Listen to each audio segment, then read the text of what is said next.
சமீபத்தில் ஒருத்தரோட அப்பா பேட்டியை பார்த்தேன். எனக்கு சிரிப்பு தான் வந்துச்சு. அதாவது அவர் குழந்தையா இருக்கிறப்ப இப்படி முட்டி போட்டு தான் கோவிலுக்கு போவாராம். நம்புகிற மாதிரியா இருக்குது?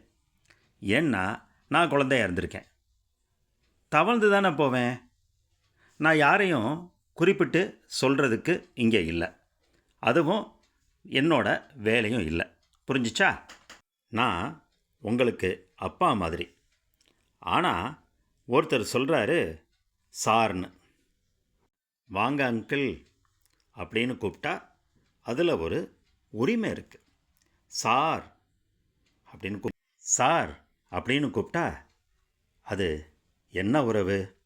எனக்கு யாருக்கும் பதில் சொல்ல வேண்டிய அவசியம் இல்லை. நீங்கள் தான் அவங்களுக்கு பதில் சொல்லணும். வணக்கம்.